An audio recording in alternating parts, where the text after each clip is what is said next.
Back here at home, taking a live look here outside over Charlotte Douglas International Airport. A plan is on the table that could more than triple the number of flight paths in and out of the airport. Queen City News anchor Robin Kennedy live in one of those neighborhoods. You're in West Charlotte right now, Robin, but this proposal could impact so many here in the Queen City.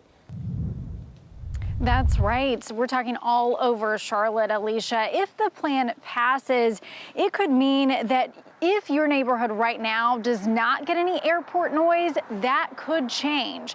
And while some neighbors think it wouldn't be too bothersome, others say it would be more disruptive.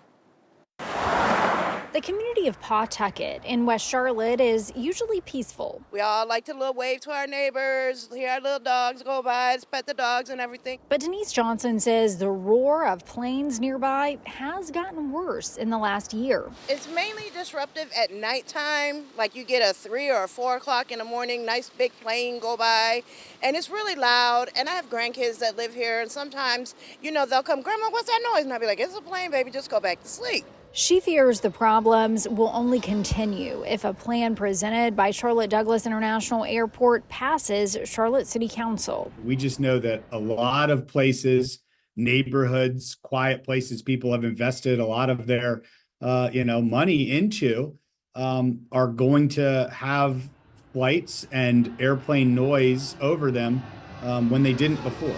Denise's neighborhood is one that will be most affected by the proposed changes that could more than triple the number of flight paths out of the airport, going from 8 right now to 27. I'm not in for that. It's going to be even more traffic. It's going to be more days with noise. These are some of the communities that would be impacted. This is the area north of the airport. So if you take a look at the maps, the purple part shows the current flight paths and the blue, the proposed ones.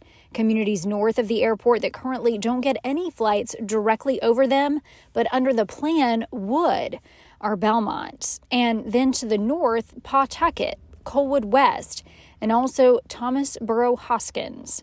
Then in South Charlotte, the areas around Yorkmont Road, Myers Park, and South Park. I think it's just going to be more disruptive than beneficial. Denise is also frustrated that neighbors haven't had much of a say on the proposal, and she plans to speak out about it before it's voted on Monday by Charlotte City Council. I think that's very disrespectful towards the people. Why would you have a short timeline like that when we would like to have input on your voting privileges?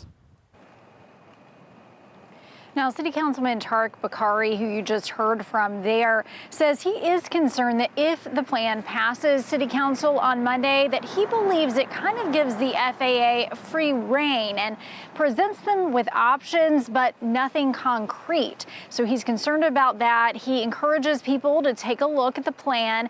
And if you also have concerns, to show up at City Council Monday night and make your voice heard.